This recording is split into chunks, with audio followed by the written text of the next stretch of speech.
नमस्कार, मैं रीनू यादव आप सभी दर्शकों का आपके अपने मनपसंद अन्नदाता कार्यक्रम में स्वागत करती हूं।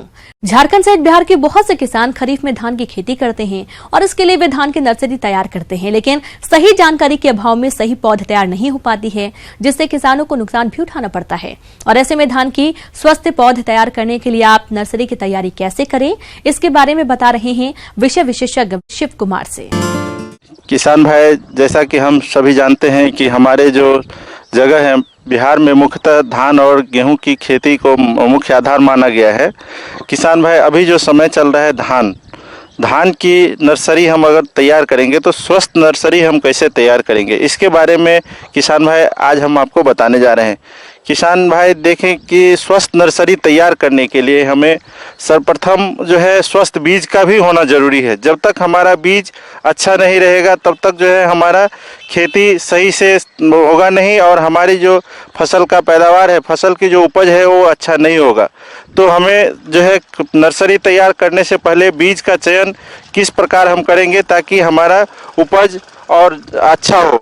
किसान भाई, हमें बीज की चयन करते समय ध्यान रखना है कि अगर हम आगात बीज जो है ऊंची ज़मीन के लिए कर रहे हैं तो उसके लिए जो प्रभेद का चयन करेंगे, सहभागी, राजेंद्र भगवती, प्रभात, रिछाड़िया करेंगे। मध्यम ज़मीन के लिए राजेंद्र श्वेता करेंगे। अगर हम जो है सेंटेड की अगर बात करेंगे, सुगंधित धान की बात करेंगे तो उसके लिए राजेंद्र कस्तूरी करेंगे, राजेंद्र सुभाषनी करेंगे और अन्य प्रकार की जो भी अच्छी वैरायटियां है उसका चयन करेंगे। और लंबी अवधि के लिए जहां अगर जल ज़्यादा जमाव रहता है तो उस जगह के लिए हम स्वर्णा सबवन का जो है चुनाव करेंगे, स्वर्णा का चुनाव करेंगे और राजेंद्र मसूरी का चुनाव जो है करेंगे। तो किसान भाई, ये जो है इस पर भी हमें ध्यान रखना पड़ेगा। किसान भाइयों, इसके साथ साथ अगर हम धान के बीजों को 10% नमक के घोल में उपचारित करेंगे तो हल्के व अस्वस्थ बीज ऊपर आ जाएंगे, जिसको छानकर आप अलग कर लें। यह ध्यान रखें कि जो बीज बो रहे हैं उनकी न्यूनतम अंकुरण क्षमता 80% रहनी चाहिए। धान के बीज को रात भर भिगोकर 24 से 36 घंटे जूट के बोरे में ढककर छाया में रख दें ताकि बीज अंकुरित हो जाएं। इसके बाद किसान भाइयों, अंकुरित बीजों को एक समान रूप से बेड पर छिड़क दें कि जो भी हम बीज डाल रहे हैं नर्सरी में उसका बीजोपचार जरूर करेंगे। बीजोपचार अगर हम ट्राइकोडर्मा से कर रहे हैं तो 10 ग्राम प्रति किलोग्राम बीज की दर से हमें जो है ट्राइकोडर्मा का उपयोग करेंगे या कोई भी फंगिसाइड का उपयोग हम करेंगे ताकि हमारा जो बीज जनित जो रोग है वो कम से कम हमारे नर्सरी में आए और हमारा फसल अच्छा बने, हमारी फसल की पैदावार अच्छी हो सके। नर्सरी की जो मुख्य विधियां हैं किसान भाई, जैसा कि देखा गया है नर्सरी तैयार की 3 विधियां होती है। एक तो गीली विधि से नर्सरी तैयार करना, ड्राई विधि से नर्सरी तैयार करना और मैट नर्सरी। मुख्यतः देखा गया है कि ये 2 प्रकार की नर्सरियां जो है अपने यहाँ नर्सरी जो है तैयार की जाती है, वेट नर्सरी और ड्राई नर्सरी। वेट नर्सरी और ड्राई नर्सरी के लिए सबसे पहले हम अपने जहां नर्सरी तैयार करेंगे वहां 4 टन कंपोस्ट जो है गोबर की खाद प्रति एकड़ हम खेतों में मिलाएंगे और 2 से 3 बार जुताई करेंगे और उसमें उसके बाद जो है पानी की मात्रा देंगे। और अगर हम बात करें किसान भाई नर्सरी में उर्वरक का प्रबंधन हम कैसे करेंगे, नर्सरी में उर्वरक का प्रबंधन करने के लिए हमें नाइट्रोजन 40 किलोग्राम, फास्फोरस 20 किलोग्राम और पोटास 20 किलोग्राम प्रति एकड़ की दर से जो है हमें देना चाहिए। तो इससे हमारा जो है एक स्वस्थ नर्सरी का निर्माण हो सकता है। किसान भाई, नर्सरी का अगर हम आकार की बात करेंगे तो नर्सरी का आकार 1 से 1.5 मीटर चौड़ाई होना चाहिए, 15 से 20 सेंटीमीटर ऊंचाई होना चाहिए और लंबाई जो होनी चाहिए वो आपके सुविधा अनुसार होती है, क्योंकि देखा गया है कि कहीं कहीं पे आप अगर आपके पास जमीन की है तो आप उस अनुसार से उसका जो है लंबाई चयन करें। किसान भाइयों, वेट या गीली विधि काफी प्रचलित है। इस प्रकार नर्सरी तैयार करने के लिए खेत को सूखी अवस्था में 2 से 3 बार जुताई कर देना चाहिए और मिट्टी को भुरभुरा कर लेते हैं। उसके बाद तैयार नर्सरी क्षेत्र में 2-3 इंच तक पानी भरकर खेत में पड़लर चलाकर एकदम मुलायम बना लेते हैं। इसके बाद नर्सरी बेड तैयार करना चाहिए।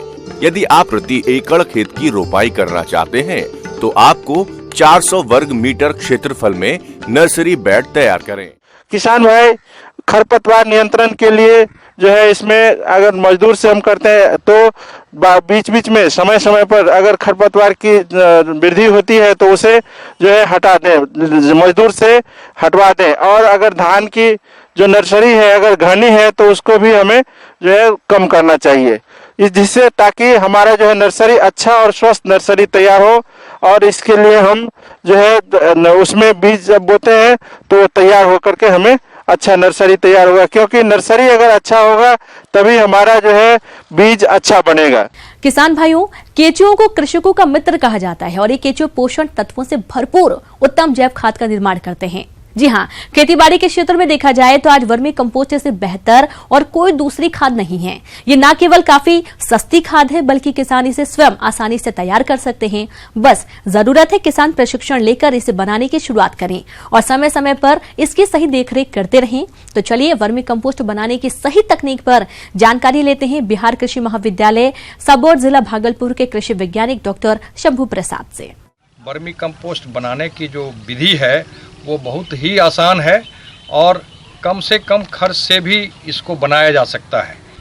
मैं आपको यहाँ दिखाना चाहूँगा कि अगर आपके पास सफिशिएंट मनी है, लिहाजन आपको एक परमानेंट पिट बना लेना चाहिए। और पिट बनाने के लिए ये करना है कि ईंट, जैसे दीवार बनाते समय आप ईंट को जोड़ते हैं सीमेंट के माध्यम से, तो आप आयताकार बेड बनाएं और उसमें उस बेड की लंबाई होगी लगभग 15 से 20 मीटर, तो चौड़ाई इसकी 4 से 4.5 फीट रखें और ऊंचाई जो है यानी गहराई उसकी आप 2 से 2.5 फीट रखें। ऐसा करेंगे तो आपको आगे के ऑपरेशंस में सुविधा होगी और उत्पादन में भी आपको ज़्यादा परेशान होने की ज़रूरत नहीं पड़ेगी। तो आप पहले पिट बना लें ईंट का, और उसमें ध्यान ये रखना है कि जो ईंट का आपने दीवार खड़ा किया है आयताकार, उसका अंदर और बाहर दोनों साइड से उसका प्लास्टर नहीं करेंगे ताकि हवा का आवागमन अच्छा रहे।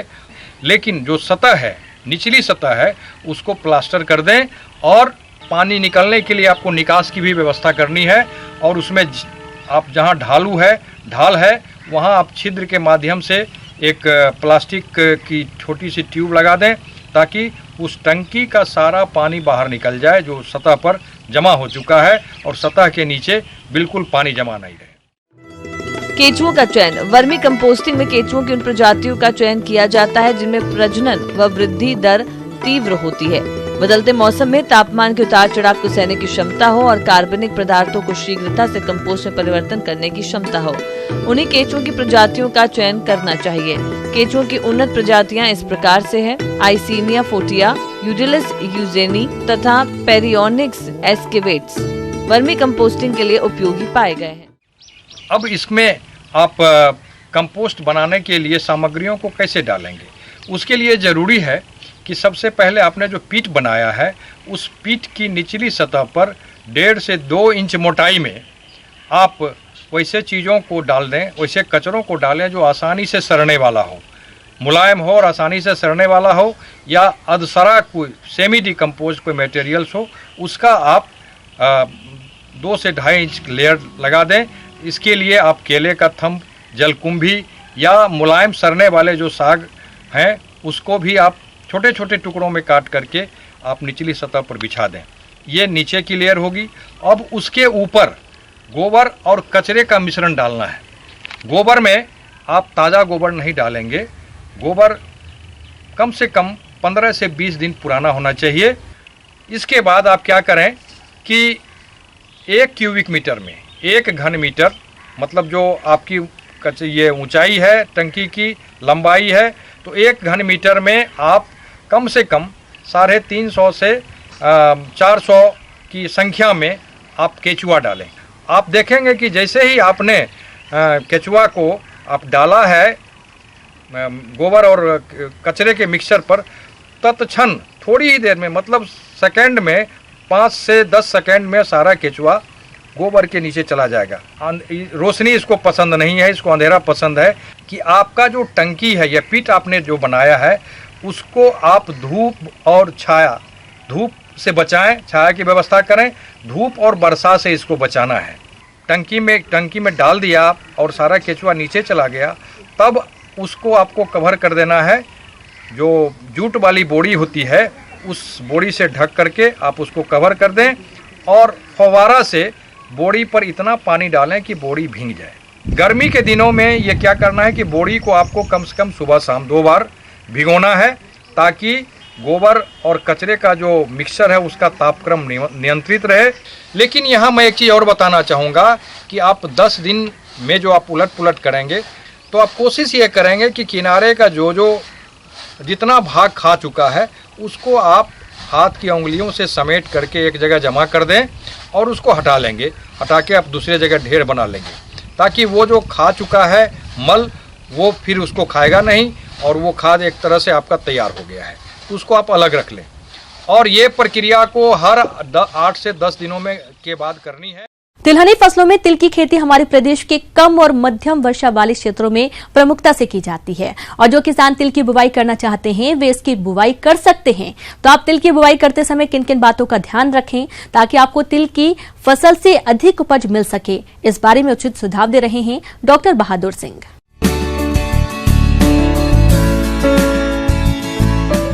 तिल की खेती के लिए किसान भाइयों सबसे पहले तिल की खेती में कम पानी की जरूरत पड़ती है और जो उसका खेत है मिट्टी है वो कम उपजाऊ वाली भी इसमें काम आ जाएगी। तिल की खेती के लिए सबसे महत्वपूर्ण मिट्टी होती है रेतीली मिट्टी। अगर रेतीली मिट्टी है उसमें तिल की खेती आसानी से कर सकते हैं।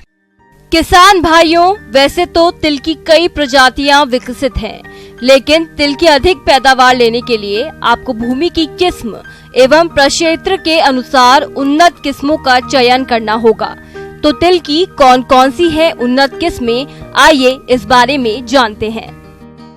तिल की खेती के लिए किसान भाई किस्में कौन कौन सी है? जो सबसे महत्वपूर्ण किस्म है RT 351, RT 125, GT3, RT 127। ये महत्वपूर्ण किस्म है और सफेद इसके दाने सफेद कलर के होते हैं। बीज की मात्रा कितनी होनी चाहिए तिल के लिए?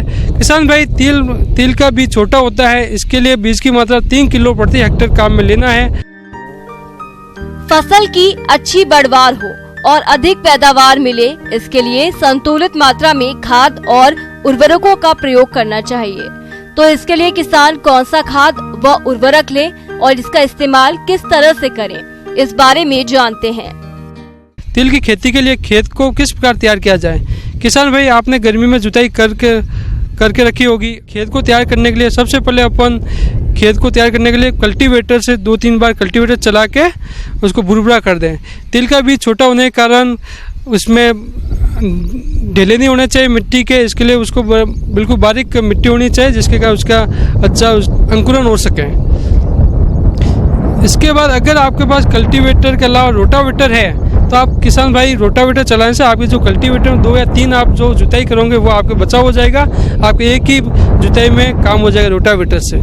अब बुआई करते समय आपको उर्वरक कितना खेत में डालना है और कितनी मात्रा में काम में लेना है। उर्वरक के लिए किसान भाई 50 किलो DAP बुआई के टाइम में आपको काम में लेना है और 25 किलो जिंक सल्फेट प्रति हेक्टेयर काम में लेना है। अगर आप DAP न दे के तिल की फसल एक तिलहन फसल है, तिल की मात्रा अच्छी बढ़ाने के लिए आप DAP काम में न लेके single super phosphate 150 kilo 25 kilo urea प्रति हेक्टेयर बुआई के टाइम में आप काम में ले। इसके बुआई के बाद आपको खड़ी फसल में आपको यूरिया की मात्रा जरूरत पड़ेगी। आपको 25 किलो यूरिया प्रति हेक्टेयर रूप में काम में लेना है। आज के समय में कोई भी फसल कीट और रोगों के प्रकोप से अछूती नहीं है, इसीलिए फसल को कीट और रोगों से बचाने के लिए सबसे सस्ता और अच्छा उपाय है बीज उपचार। तो किसान अपने स्तर पर किस तरह से करे बीज उपचार, वह इस प्रकार से है। अगर शाखा वाली किस्म है उसके लिए आपको 2.5 किलो प्रति हेक्टेयर में रूप में काम में लेना है। बीज उपचार करना बहुत जरूरी है। बीज उपचार करने से अपन के बीमारियां भी कम आएगी और अपने उपज में भी बढ़वार होगी। 2 ग्राम 22 टीम पाउडर प्रति किलो के हिसाब से बीज उपचार करके बुआई करें। इसके साथ जीवाणु खाद काम में लेना जरूरी है। एजोटोबैक्टर PSB फॉस्फोरस सोल्यूबलाइजर बैक्टीरिया, ये आपके फास्फोरस का काम करेगा। 3 पैकेट एजोटोबैक्टर, 3 पैकेट आपके PSB प्रति हेक्टेयर के रूप में काम में लेना है और उसके बाद बीज की बुआई करनी है। खेती में एक महत्वपूर्ण पहलू है बुआई का। तो तिल की बुआई की सही विधि और दूरी क्या है, इस हेतु सुझाव के लिए मिलते हैं। किसान में तिल की बुआई के लिए कतार से कतार की दूरी आपको 30 सेंटीमीटर रखनी है, पौधे से पौधे की दूरी 10 सेंटीमीटर रखनी है। बीज बहुत छोटा होने के कारण किसान भाई बीज के अंदर रेत मिला के बुआई करनी चाहिए, जिससे आपके पूरे खेत में समान रूप से बीज गिरेगा, जिससे आपका खेत में जो पौधे की संख्या है वो बराबर रहेगी। बारिश वाली फसल होने के कारण इसमें खरपतवार की बहुत ज़्यादा दिक्कत रहती है, तो इसके लिए खरपतवार को आपको नष्ट करने के लिए प्री इमरजेंस खरपतवार पेंडामिथाइलिन, जो आप पेंडामिथाइलिन आप बुआई के बाद उगने से पहले आपको 1.5 लीटर प्रति हेक्टेयर के रूप में काम में लेना है। 20-25 दिन तक आपकी कोई फसल तिलहन फसल में आपको खरपतवार नहीं रहेगा।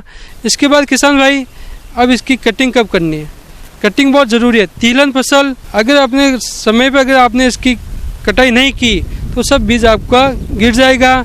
इसके लिए आप किसान भाई हल्के आपके पौधे पीले पड़ जाए तो आपको इसकी कटाई करनी चाहिए। इसकी उपज की बात करें तो किसान भाई का 7 से 8 कुंटल प्रति हेक्टेयर के रूप में आपकी उपज प्राप्त हो जाएगी। तो इस प्रकार किसान को अच्छी आमदनी हो सकती है और इसकी तेल की मात्रा अच्छी होने के कारण किसान तेल भी निकाल के बेच सकता है, जिसका उसका मुनाफा कमा सकते हैं।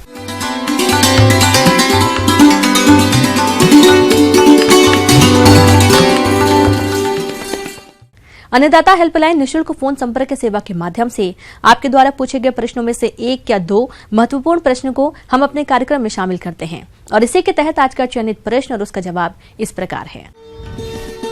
निःशुल्क अन्नदाता हेल्पलाइन में आज हमने जिस प्रश्न को शामिल किया है उसे पूछा है गांव अगरपुर, जिला भागलपुर के अजय राठौर ने। आपने अमरूद के बाग में ओकठा रोग के नियंत्रण पर जानकारी चाहिए है तो इसके लिए देखिए कार्यक्रम का यह अंश। हाँ किसान भाइयों, मैं बात कर रहा हूँ अमरूद में का प्रबंधन कैसे किया जाए तथा उसमें लगने वाले प्रमुख रोगों के बारे में। लेकिन कुछ ऐसी बीमारियां हैं जिसके चलते इसका उत्पादन बहुत प्रभावित होता है। हम बात करते हैं सर्वप्रथम इसमें लगने वाले उठखा रोग के बारे में। आप सभी लोग जानते हैं कि जो उठखा रोग होता है वह अमरूद का बहुत ही खतरनाक बीमारी होता है और ख़ास बात यह है कि यह उन पौधों पे भी आता है जो कि यंग हैं और उन पौधों में भी ज़्यादा आता है जो कि पुराने पौधे हैं। लेकिन यह नए पौधों की तुलना में पुराने पौधों में यह बीमारी ज़्यादा देखने को मिलती है। अमरूद के बाग आमतौर पर सभी क्षेत्रों में देखे जा सकते हैं, लेकिन इन बागों में कभी कभी पौधे अचानक सूखने लगते हैं और हमारे किसान भाई यह समझ नहीं पाते कि आखिर ये हो क्या रहा है और इसका कारण क्या है। तो आइए जानते हैं इस बारे में। जो उकठा बीमारी होती है अमरूद की, वो बीमारी आपको एक कवक होता है फ्यूजेरियम, उसके द्वारा, और दूसरा एक कवक होता है वर्टिसिलियम। 2 प्रमुख कवक हैं जिनके द्वारा ये बीमारी होती है, वर्टिसिलियम और फ्यूजेरियम। तो हम प्रारंभ में लक्षण की बात करें तो सर्वप्रथम होता क्या कि जो पत्तियां होती हैं, जो अपर साइड की पेड़ की जो ऊपर की पत्तियां होती हैं वो धीरे धीरे पीला होना शुरू हो जाती हैं और होने के पश्चात क्या होती है कि आपकी ऊपर की पत्तियां और नीचे की टहनियाँ और सारा चीज़ें बिल्कुल एकदम सूख जाता है। और इसके अगर इसके टहनियों को तोड़कर इसके शाखाओं को तोड़ देखिएगा तो बिल्कुल एकदम सूखा सूखा लकड़ी की तरह देखने को मिलेगा और इसका जो जड़ होगा वो भी बिल्कुल सूख जाता है, कोई उसमें रस नहीं रहता है और पूरा उखटता जैसा होता है। और कुछ ही देखो में आपको 15 से 20 दिन में पूरा पौधा आपका ऊपर से नीचे तक पूरा एकदम सूखा हुआ हो जाता है। इसके फैलने का 2 कारण होता है। पहला कारण ये होता है कि आप जहाँ से इसके अमरूद के नर्सरी खरीद के लाए हैं वो अगर पहले से ही अगर संक्रमित है, पहले से अगर बीमार है तो आपकी इस रोग बढ़ने की संभावना बढ़ जाती है। दूसरा कारण यह होता है कि आप जहां से नर्सरी खरीद के लाए हैं अगर उसमें मिट्टी में अगर वह रोग कारक है यानी वह फंगस है तो बीमारी बढ़ने की संभावना बढ़ जाती है। और तीसरा सबसे महत्वपूर्ण कारण यह है कि आसपास अगर आपके ऑर्चर्ड लगा हुआ है और उस ऑर्चर्ड में, उस बगीचे में अगर बीमारी है तो अगर बगीचा आपका भी आसपास है तो यह फ्लड में पानी के द्वारा बहा के भी इसके कारक चले जाते हैं और आपके जो हेल्दी और स्वस्थ पौधे हैं उनको भी बीमार कर देते हैं। नर्सरी लगाना है, जब भी हमें बगीचा लगाना है तो हम ऐसे नर्सरी से लाएं पौधे खरीदकर जो बिल्कुल रेसिस्टेंट हो, साफ सुथरे हो और मिट्टी काफ़ी स्टरलाइज हो। उस जगह से हमको नर्सरी खरीदना होगा, यानी प्रमाणित जगह से, रजिस्टर्ड संस्था से हमें इसका नर्सरी खरीदना होगा। किसान भाइयों, अमरूद के बाग में यदि किसी पौधे पर आपको ऐसे लक्षण दिखाई दें तो समझ जाएं कि यह विल्ट रोग है। लेकिन यह जान लेने के बाद कि यह विल्ट रोग है, आप इसके नियंत्रण के लिए किन किन उपायों को अपनाएंगे, चलिए यह भी जान लेते हैं। ट्राइकोडर्मा एक जो बायो कंट्रोल एजेंट होता है, जो काफ़ी अच्छा होता है, वो कंपोस्ट में मिला देना चाहिए। और कम से कम 1 से 1.5 kg कंपोस्ट और उसमें कम से कम 50 से 100 ग्राम आप ट्राइकोडर्मा का पाउडर मिला के अच्छी तरह से उसके पीट में डाल दीजिए। अगर थोड़ा भी लक्षण से आपको लगे कि पत्तियां पीला पड़ रही हैं या कुछ हो रहा है, तो आप उसमें कार्बेंडाजिम, जो बेबिस्टिन के नाम से आता है, 0.1% से 15-15 दिन के इंटरवल पर, 15-15 दिन के अंतराल पर आप उसमें ड्रेंचिंग करते रहिए। और आप अपने बगीचे में कभी भी पानी लगने मत दीजिए। अगर वाटर लॉगिंग, पानी अगर उस खेत में लगेगा तो बीमारी ज़्यादा तेजी से फैलती है। अपने खेत में आपका जल निकासी का उत्तम प्रबंधन कीजिए। जल निकास हमेशा होते रहना चाहिए, जल जमाव नहीं होना चाहिए। हम यह उम्मीद करते हैं कि आज का कार्यक्रम आप सभी दर्शकों के लिए उपयोगी रहा होगा। किसान भाइयों, अन्नदाता आपकी सेवा के लिए संकल्परत है। कृषि संबंधित समस्या एवं सुझावों के लिए आप हमें इस पते पर संपर्क कर सकते हैं। प्रोड्यूसर अन्नदाता news 18 Bihar Jharkhand, Ramoji film city Hyderabad 501512। साथ ही आप हमें ईमेल भी कर सकते हैं। हमारा ईमेल है p18annadatabihar@nw18.com। और इसके अतिरिक्त आप हमें निःशुल्क हेल्पलाइन नंबर 180041922155 पर सोमवार से शनिवार सुबह 10 से शाम 4 बजे के बीच संपर्क कर सकते हैं। किसान भाइयों, अब समय हो रहा आपसे विदा लेने का, तो हमारी अन्नदाता टीम को दीजिए इजाजत। कल फिर आपसे मुलाकात होगी कृषि संबंधित कुछ और महत्वपूर्ण जानकारियों के साथ। नमस्कार।